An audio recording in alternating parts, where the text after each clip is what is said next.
Halo semuanya, film yang akan kita bahas kali ini adalah film dari India berjudul Mission Majnu yang rilis pada tahun 2023. Diangkat dari kisah nyata, film ini menceritakan tentang Amandeep Singh, agen intelijen India atau yang dikenal dengan singkatan RAW, menyamar sebagai tukang jahit. Ia ditugaskan untuk mencari lokasi rahasia proyek senjata nuklir yang dikembangkan oleh ilmuwan dan pemerintah Pakistan. Sebelum saya lanjut ke alur ceritanya, saya ingatkan teman-teman untuk subscribe agar tidak ketinggalan alur film lainnya dari channel ini. Film dimulai pada tahun 1974 di Rawalpindi, Pakistan. Seorang pemuda bernama Amandeep Singh dengan nama samaran Tariq sedang melaksanakan salat berjamaah. Tak ada yang mengira jika Tariq adalah anggota RAW atau Badan Intelijen India yang bertugas di Pakistan. Selesai sholat, Tariq meminta kepada Anwar untuk mempekerjakannya sebagai penjahit di toko pamannya. Karena saat itu di toko pamannya Anwar sedang banyak orderan jahitan baju tentara Pakistan. Imam sholat bernama Maulvi pun membujuk Anwar untuk membantu Tariq. Berkat Maulvi, Tariq pun dites kemampuan menjahitnya oleh pemilik toko bernama Paman Momin. Sedang unjuk kebolehan, Tariq tiba-tiba melihat seorang gadis buta bernama Nasrin di depan matanya. Ia pun langsung jatuh cinta. Singkat cerita, setelah melakukan pendekatan, akhirnya Tariq menikahi Nasrin meskipun ayah Nasrin sebenarnya kurang setuju. Menurut ayahnya, Tariq hanyalah pria buta huruf yang tidak punya pendidikan. Pada bulan Mei 1974 di daerah Pokhran, India berhasil melakukan uji coba senjata nuklir pertamanya. Di kantor BIN Pakistan, pimpinannya bernama Maksud Alam melihat berita di televisi tentang senjata nuklir tersebut. Ia dan beberapa petinggi lainnya bertemu Perdana Menteri Bhutto untuk membahas senjata nuklir India. Mereka pun sepakat untuk mempercepat proyek nuklirnya dengan memulangkan fisikawan nuklir Abdul Qadir Khan dari Belanda ke Pakistan. Abdul Qadir Khan. Setelah Abdul Qadir tiba di Pakistan, mereka mulai membeli komponen nuklir terlarang dari pasar gelap Eropa dan uranium dari Afrika. Sementara proyek bom nuklir India ditunda atas desakan PBB dan Pakistan. Kepala intelijen atau RAW India bernama KU menjumpai Ibu Perdana Menteri untuk memberitahukan jika Pakistan sedang mengerjakan proyek senjata nuklir rahasia dan lokasinya tidak ada yang tahu. Ia pun mengusulkan untuk menugaskan intelijen mencari lokasi proyek tersebut. Malam harinya Tariq ditelepon atasannya dari kantor RAW India bernama Sharma. Ia ditugaskan untuk mengumpulkan informasi dan mencari lokasi proyek senjata nuklir. Misi ini pun dinamakan Misi Majnu. Mission Majnu. Oke, sir. Tariq pun diperintahkan untuk bertemu seseorang dengan menyebut kode rahasia rempah gorila. Tariq kemudian menjumpai seseorang dengan kode rahasia bernama Aslam di sebuah warung. Saat itu Tariq diberikan sejumlah uang untuk menjalankan misi ini. Setelah itu, Sharma memerintahkan Aslam untuk memantau gerak-geriknya Tariq. Jika ia mengacau, Sharma meminta Aslam untuk membunuhnya. Di toko jahit, Tariq diperintahkan untuk mengantarkan seragam militer ke rumah seorang brigadir. Di tengah perjalanan, ia sengaja melepaskan dan membuang kancing bajunya. Keesokan harinya, brigadir menelpon Paman Momin jika bajunya tidak mempunyai kancing. Paman Momin pun memerintahkan seseorang untuk memperbaiki kancing bajunya brigadir. Dan Tariq langsung menawarkan dirinya untuk memperbaiki. Sesampai di rumah brigadir, dengan berpura-pura bodoh dan skill komunikasinya yang mumpuni, Tariq berhasil memancing brigadir untuk bercerita. Brigadir menceritakan jika Pakistan akan membuat senjata nuklir. Ilmuwannya akan dipulangkan ke Pakistan dari luar negeri. Tariq pun mulai mencari nama-nama ilmuwan di koran-koran perpustakaan dan membeli buku tentang nuklir untuk mempelajarinya. Hingga suatu waktu, Nasrin yang lagi hamil ingin menggunakan kloset duduk seperti orang di luar negeri. Hal ini mengingatkan Tariq dengan perkataan brigadir yang mengatakan jika ilmuwan Pakistan akan dipulangkan dari luar negeri. Ia pun pergi ke toko penjual kloset untuk mencarinya. Setelah mencari-cari ke beberapa tempat, penjaga toko mengatakan jika menginginkan kloset duduk harus dipesan dulu dalam waktu yang lama. Namun tahun lalu ia pernah mengerjakan di salah satu rumah pemerintah. Dan Tariq pun meminta alamat rumah tersebut dengan alasan ingin melihat cara pemasangannya. Sedikit informasi, saat itu menggunakan kloset duduk identik dengan kemewahan dan hanya digunakan oleh kalangan tertentu. Sementara di India, Perdana Menterinya telah berganti. PM menginginkan KO untuk menghentikan investigasinya di Pakistan, karena itu akan merusak hubungan antar dua negara. Menurut Pak Menteri, semua masalah dapat diselesaikan dengan damai dan diplomasi. Akhirnya, KO mengundurkan diri agar tidak ada yang curiga. Meski telah mengundurkan diri, ia tetap melanjutkan misinya tanpa sepengetahuan Pak Menteri. Sementara Tarik dengan berpura-pura jadi tukang leding, ia berhasil melewati petugas untuk mengecek rumah itu menggunakan kloset duduk. Namun, ia hanya bertemu dengan wanita tua yang menjadi tetangganya. Dari wanita ini didapatkan informasi jika tetangganya itu bernama Khan. Anaknya sering bermain bersama cucunya bernama Gulu. Malam harinya Tarik berhasil masuk ke rumah itu, dan benar saja rumah tersebut menggunakan kloset duduk. Dan Tarik juga berhasil mengetahui tempat anaknya sekolah melalui Gulu. Ia pun mendatangi sekolah tersebut. Tarik berhasil melihat buku penerimaan siswa. Dari situ ia mengetahui jika nama Khan itu sebenarnya adalah Abdul Qadir Khan, dan nama ini adalah nama salah satu ilmuwan Pakistan yang pernah ia temukan di koran perpustakaan. Setelah mengetahui nama ilmuwannya, Tarik melaporkannya kepada Sarma. Namun Sarma tidak percaya dengan apa yang dikatakan oleh Tarik. Ia malahan memecat Tarik untuk misi ini hingga membuatnya frustasi. Diam-diam ternyata mertuanya Tarik selama ini memperhatikan gerak-geriknya. Dan menurutnya, Tarik baru saja menelpon simpanannya. Sementara Aslam yang mengikuti mereka dari jauh mengira jika rahasia mereka sudah diketahui oleh mertuanya. Di sisi lain, Jenderal Zia-ul Haq berhasil menggulingkan pemerintah sebelumnya. Dan Perdana Menterinya ditahan atas tuduhan korupsi. Sementara Aslam membunuh mertuanya Tarik karena berpikir jika mertuanya ini telah mendengarkan percakapan Tarik dan Sarma. Kematian mertuanya membuat Tarik emosi dan memukuli Aslam. Menurut Tarik, mertuanya ini tidak mengetahui apa-apa. Hingga akhirnya datang seseorang yang tidak asing bagi Tarik. Ia adalah Molvi, imam masjid di mana tempat Tarik sering beribadah. Dan ternyata imam masjid ini adalah agen senior intelijen India yang menyamar di Pakistan. Sementara di kantor RAW India, Sarma memberitahukan kepada kepala RAW yang baru bernama Santos jika Israel yang mengetahui proyek senjata nuklir ingin melakukan serangan udara ke Quetta, Pakistan. Menurut militer Israel, Pakistan sedang melakukan proyek senjata nuklir di kota tersebut. Kembali ke Pakistan, Tarik mendapatkan informasi dari Paman Momin jika militer memesan 400 jaket berbahan khusus. Dan yang akan menjahit adalah penjahit lain bernama Hamid. Tarik pun menjumpai Hamid untuk mencari informasi lebih lanjut. Dan ia menawarkan dirinya bekerja sebagai kurir untuk mengantarkan ke kamp militer. Namun Hamid mengatakan tidak perlu kurir karena nantinya militer sendiri yang akan menjemput dan membawanya ke tempat yang dirahasiakan. Berbekal informasi tersebut, Tarik, Molvi, dan Aslam yang kini telah bekerja sama, memikirkan caranya agar bisa mengetahui tempat yang dirahasiakan itu.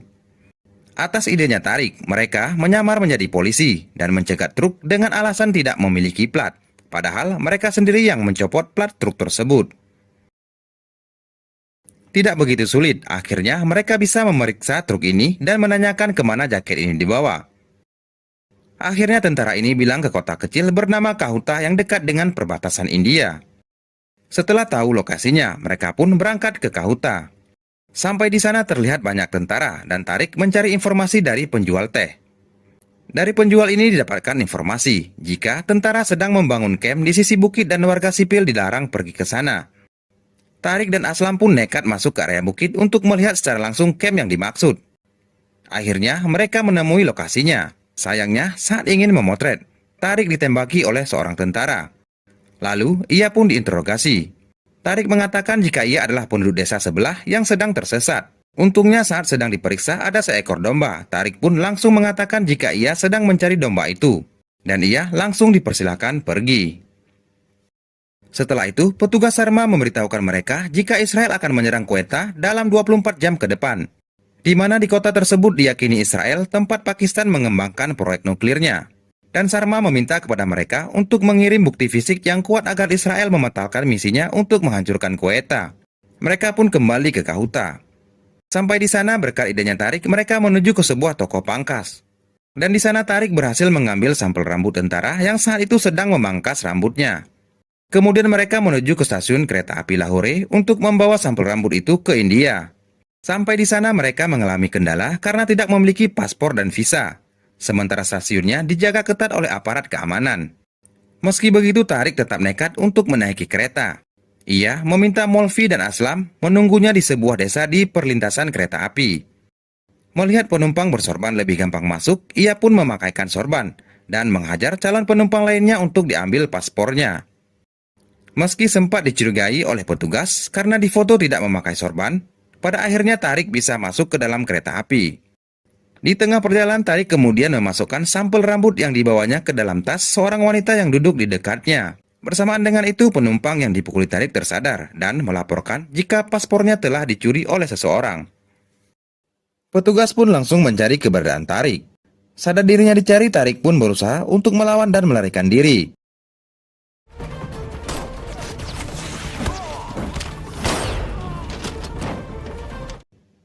Akhirnya Tarik berhasil lolos setelah meloncat ke sungai. Kemudian ia kembali bertemu dengan Molvi dan Aslam di tempat yang telah dijanjikan. Tarik pun menghubungi petugas Sarma untuk memintanya mengambil sampel rambut di koper seorang wanita dan membawanya ke lab. Di sisi lain, Angkatan Udara Israel diperintahkan oleh marsalnya untuk menghancurkan kota Quetta. Setelah dicek, ternyata hasil sampel rambut tersebut memiliki radiasi tinggi dan pecahan uranium. Sarma pun meminta kepada Kepala Raul Santos untuk menghubungi Angkatan Udara Israel dan memberitahukan tempatnya bukanlah Quetta, melainkan Kahuta. Akhirnya misi tersebut dibatalkan, padahal targetnya sudah terkunci. Kemudian Santos bertemu dengan Perdana Menteri. Awalnya, Pak Menteri ini marah karena misi ini dijalankan tanpa sepengetahuan dia. Namun, akhirnya ia bangga dengan intelijen dan berkata jika negara berhutang budi kepada mereka. Sementara Santos meminta untuk mengebom fasilitas Kahuta. Pak Menteri tidak setuju jika harus memulai peperangan. Ia lebih memilih jalur diplomasi. Petugas Sarma kemudian menghubungi Tarik, mengatakan jika misi dibatalkan tepat waktu. Sementara Pak Menteri menghubungi Jenderal Zia-ul Haq dan meminta penjelasan tentang senjata nuklir Pakistan. Awalnya sang jenderal mengatakan jika Pakistan tidak pernah membuat senjata nuklir, namun saat menyinggung Kahuta, Jenderal Zia sempat terdiam, dan Perdana Menteri mengancam jika tidak ditutup, India akan menyerang proyek tersebut. Akhirnya, dengan kemarahan yang luar biasa, jenderal menutup fasilitas nuklir meskipun Abdul Qadir Khan menentang hal itu. Dan jenderal mengatakan terbongkarnya proyek nuklir mereka karena ada agen raw India di Pakistan. Di sisi lain, Tarik pulang ke rumah dan mengatakan kepada Nasrin di hari Jumat mereka akan pergi ke Dubai karena ia mendapatkan pekerjaan di sana. Di kantor Perdana Menteri, Jenderal Zia memerintahkan kepada Kepala BIN Maksud Alam untuk mencari dan menghabisi agen raw India. Dan Kepala BIN meminta kepada bawahannya untuk membuka rekaman telepon dari Pakistan ke New Delhi selama 2 pekan terakhir. Setelah dilakukan penelusuran, didapatlah 21 panggilan telepon yang dicurigakan sebagai agen raw. Kemudian Kepala BIN memerintahkan untuk memutuskan saluran telepon dan melakukan penggerebekan. Apabila mereka mengaku yatim piatu, maka dianggap sebagai agen raw dan langsung dihabisi di tempat. Malam harinya Aslam yang sedang berada di warungnya didatangi sejumlah orang. Mereka menanyakan ayah dan ibunya. Berpura-pura memanggil, Aslam mengambil senjata dan menembaki mereka. Naasnya, saat ingin mendekati telepon untuk menghubungi Tarik, ia tertembak hingga tewas di tempat. Tidak berapa lama, datanglah Molvi ke warungnya Aslam, dan ia terkejut melihat Aslam telah tewas. Ia pun pergi dan bertemu Tarik di jalan. Ia menceritakan kalau Aslam telah tewas dan mengajak kabur Tarik melalui jalur perbatasan. Namun, Tarik tidak mau meninggalkan Nasrin dan bayi yang dikandungnya. Akhirnya, Molvi dan Tarik berpisah. Ia dan Nasrin menuju ke bandara dengan terburu-buru. Sementara di toko jahitnya Paman Momin, beberapa pria bersenjata datang untuk menanyakan perihal riwayat telepon ke New Delhi dari tokonya. Kemudian mereka mengambil fotonya Tarik dan menghubungi pihak bandara untuk menahan mereka. Ketika sampai di bandara, Tarik melewati pemeriksaan keamanan dan paspor dengan aman. Di tempat lain, Molvi telah dikepung oleh pria bersenjata. Ia pun melemparkan sebatang rokok ke tanah yang telah disiram bensin yang membuat dirinya, mobil dan beberapa pria bersenjata ikut tewas. Kembali ke bandara. Pria bersenjata dan tentara tiba di bandara untuk mencari keberadaan Tarik. Melihat situasi yang semakin tidak menentu, Tarik menyuruh Nasrin untuk duduk di kursi roda. Dengan terbata-bata, Tarik mengatakan di dalam penerbangan mereka tidak duduk bersebelahan. Dan Tarik mengatakan jika ia sangat mencintai Nasrin dan nantinya mereka akan berjumpa kembali di Dubai. Nasrin pun akhirnya didorong oleh staf bandara menuju ke pesawat. Naasnya salah seorang pria melihat Nasrin. Melihat hal itu, Tarik pun mengalihkan perhatian mereka dengan berteriak. Melihat Tarik, pria bersenjata dan juga tentara ini pun akhirnya mengejar Tarik. Dan Tarik memberikan perlawanan untuk mengulurkan waktu agar Nasrin bisa terbang dengan selamat. Setelah memastikan pesawatnya Nasrin lepas landas, Tarik akhirnya tewas setelah beberapa peluru menembus tubuhnya. Setelah sampai di Bandara Dubai, Nasrin dengan janinnya menunggu kedatangan Tariq dengan perasaan cemas. Hingga akhirnya datang seorang yaitu Kau, mantan kepala RAW menjumpai Nasrin. Ia pun membacakan surat yang ditulis oleh Tariq yang memberitahukan jika surat itu dibaca oleh Kau, maka saat itu ia sudah tidak ada lagi di dunia. Di surat itu ia menuliskan jika ia memang menyimpan banyak rahasia selama ini dari Nasrin, dan memberitahukan identitasnya jika ia adalah orang India dengan nama aslinya Amandep Singh. Berkat pengorbanan agen India, fasilitas nuklir di Kahurta terungkap ke dunia dan akhirnya ditutup. Namun Jenderal Zia tetap membantah fasilitas nuklir itu. Pada tahun 2004, ilmuwan Abdul Qadir Khan mengakui tentang fasilitas nuklir itu dan menjualnya ke Korea Utara dan Iran, dan film pun selesai.